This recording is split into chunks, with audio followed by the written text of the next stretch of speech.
मोदी इस बार जीतने के बाद में इन पार्टियों की कहानी ही खत्म कर देगा। क्यों?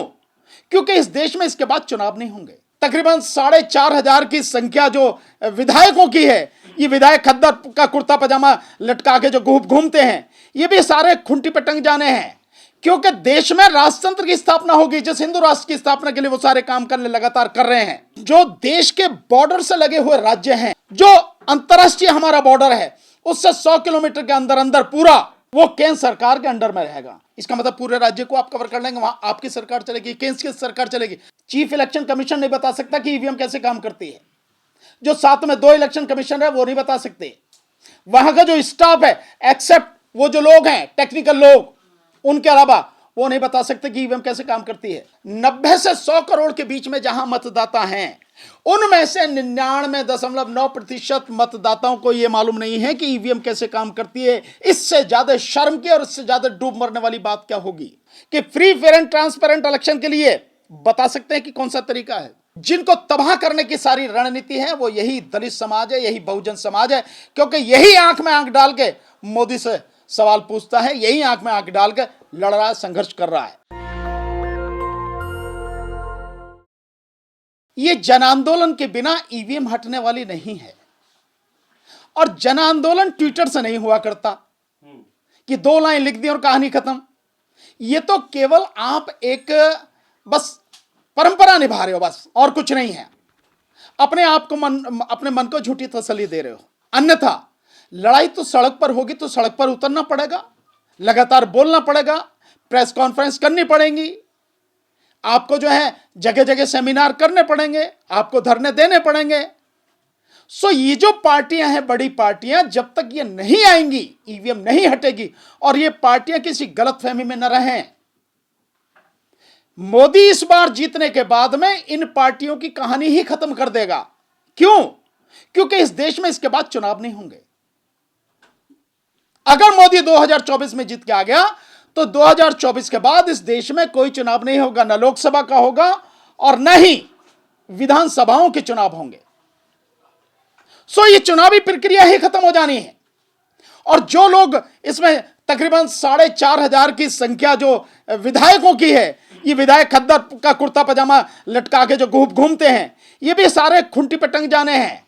क्योंकि देश में राष्ट्रतंत्र की स्थापना होगी, जिस हिंदू राष्ट्र की स्थापना के लिए वो सारे काम करने लगातार कर रहे हैं, उसमें इन सब चीजों की कोई जरूरत नहीं है।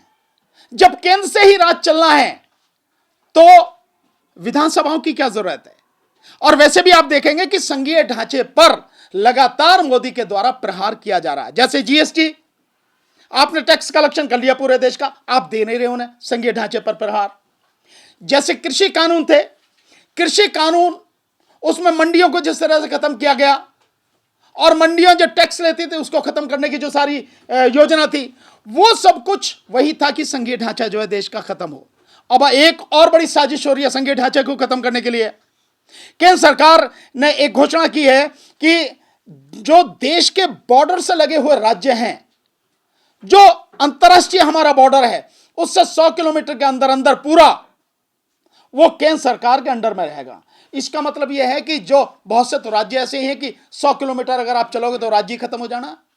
इसका मतलब पूरे राज्य को आप कवर कर लेंगे, वहां आपकी सरकार चलेगी, केंद्र की सरकार चलेगी। तो ये क्या मतलब है?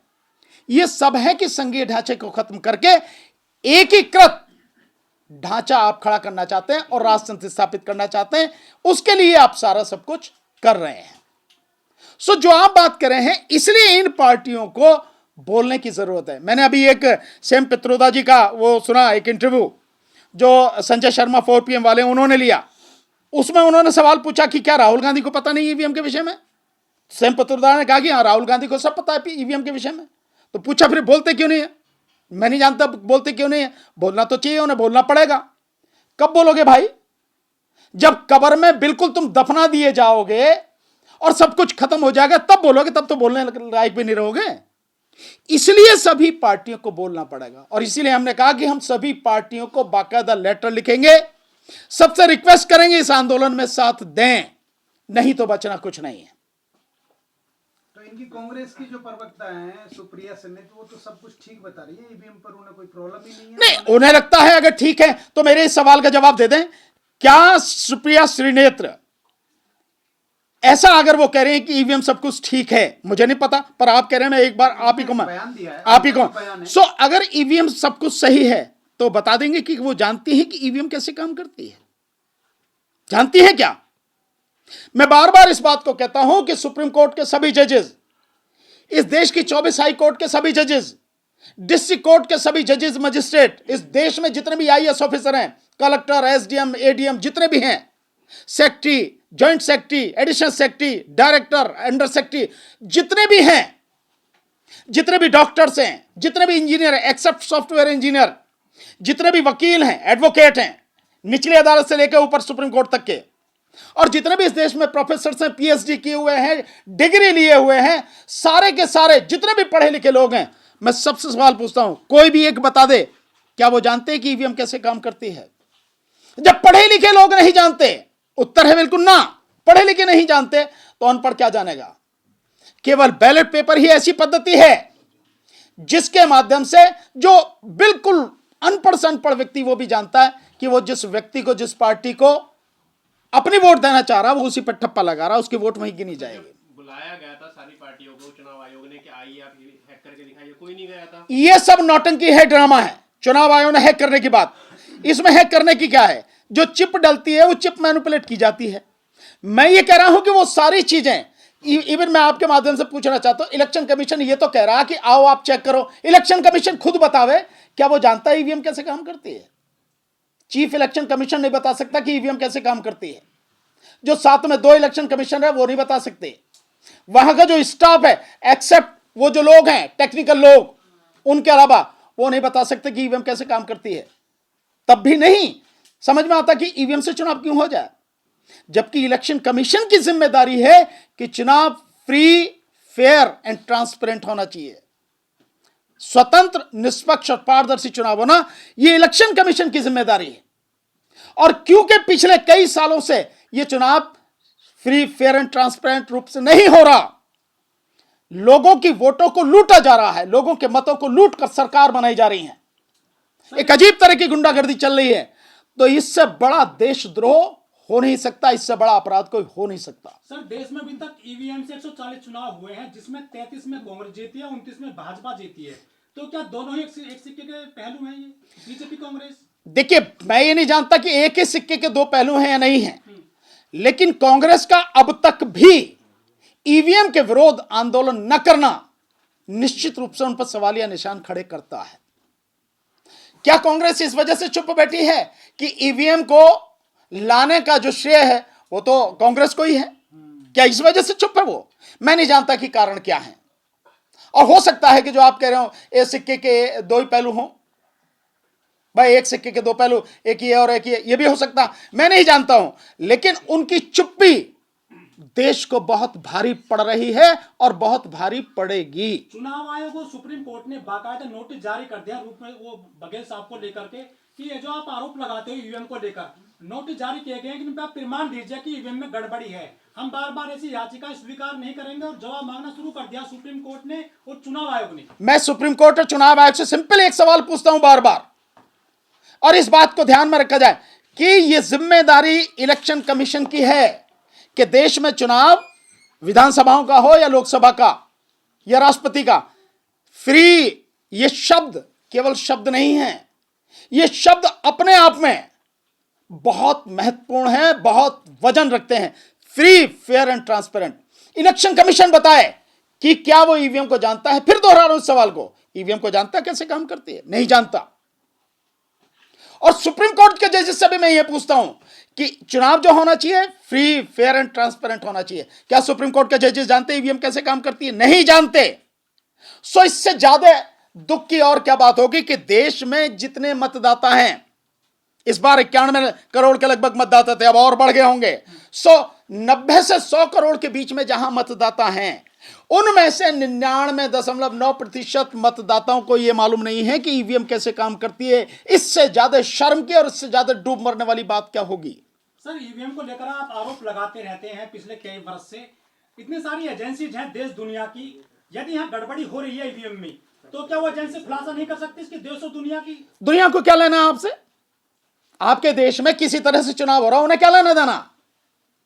उन्हें कोई लेना देना नहीं है, उनका इससे कोई लेना देना नहीं है। वो क्या मोदी की तरह हैं कि अब की बार ट्रंप सरकार? भाई इलेक्शन हो रहा अमेरिका का और आके जाके मोदी यहां कह रहा जाके अब की बार ट्रंप सरकार। क्या मोदी की तरह सारे लोग जो ये भी नहीं समझते कि भैया इलेक्शन से हमारे क्या लेना देना है, ये तो इनका अंदरूनी मामला, चाहे जैसे कराओ। नहीं, इजराइल की कंपनियां बहुत सारी पेगासस को लेकर या बहुत सारी जो जांच एजेंसी है वो भी तो कर सकती है। पेगासस एक अलग चीज है। पेगासस से पूरी दुनिया में लोगों की जासूसी हो रही है, एक देश में नहीं कई देशों में हो रही है। पेगासस से एक अलग मसला है, वो बहुत गंभीर मसला, नो डाउट। पर चुनाव ये बिल्कुल अलग मामला है। चुनाव से उनका कोई लेना देना नहीं। आपके यहां कैसे चुनाव हो रहा, अमेरिका को क्या लेना देना? अमेरिका पे क्या फर्क पड़ेगा? सर आप सुप्रीम कोर्ट पे याचिका कब दायर करेंगे? बहुत साल से लड़ाई। देखिए, याचिका कब दायर करनी है उसका सही समय जब आएगा हम भी इस कदम को उठाएंगे। लेकिन जब हमारे सामने बहुत सारी चीजें कि जितनी भी याचिकाएं सुप्रीम कोर्ट में दायर की गई वो सारी की सारी जो है डिसमिस की सुप्रीम कोर्ट ने, और अभी भी एक पड़ी है एडीआर की। और ये अभी आपने सुप्रीम कोर्ट की बात की, मैं तो कह रहा हूं एडीआर ने इतने सारे सबूत दिए हैं, उसी को डिसाइड कर दे सुप्रीम कोर्ट तरीके से। और फिर यही सवाल कर रहा हूं कि free fair and transparent election के लिए बता सकते हैं कि कौन सा तरीका है? ये जिम्मेदारी है, और ईवीएम से नहीं हो सकता। ईवीएम से free fair and transparent election कभी नहीं हो सकता। सर एक सवाल हो रहा आपसे मेरा, जो बहुजन लोग हैं, जो दलित एक्टिविस्ट हैं और जो इंटेलेक्चुअल हैं, बहुजन दलित, ये केवल ईवीएम को लेकर आवाज उठा रहे हैं देश में, बाकी कोई नहीं उठा रहा है। ये इसलिए उठा रहे हैं क्योंकि सबसे ज्यादा जागरूक इस विषय में यही है, और इन्हें मालूम है कि ईवीएम से अगर लगातार चुनाव होंगे तो सबसे बड़ा नुकसान इसी बहुजन समाज का होगा। अगर भाजपा सरकार 2024 में मोदी जीत कर आ गया तो सबसे पहले इन्हीं की गर्दन कटेगी, इन्हीं का सब कुछ लिटेगा। आज भी जो सब कुछ हल्ला मच रहा है मुस्लिम को लेकर, मुस्लिम को केवल सामने रख के दिया जा रहा, हकीकत में जिनको तबाह करने की सारी रणनीति है वो यही दलित समाज है, यही बहुजन समाज है। क्योंकि यही आंख में आंख डाल के मोदी से सवाल पूछता है, यही आंख में आंख डाल के लड़ रहा है, संघर्ष कर रहा है। ऐसा नहीं है, और भी बहुत लोग कर रहे हैं, इसमें कोई शक नहीं है। लेकिन बहुजन समाज में ये जो लोग हैं, जो बोलने वाले हैं, इनको मालूम है कि सबसे बड़ा नुकसान उन्हीं का है, इसलिए वो बोल रहे हैं। नेशनल दस्तक की आपसे गुजारिश है कि अगर इसको बचाना चाहते हैं तो नेशनल दस्तक को सब्सक्राइब करने के लिए रेड कलर के सब्सक्राइब बटन को दबाएं, फिर बेल आइकन की घंटी दबाएं। नेशनल दस्तक को बचाने के लिए बहुत जरूरी है कि हर खबर को शेयर करें, लाइक करें, कमेंट जरूर करें।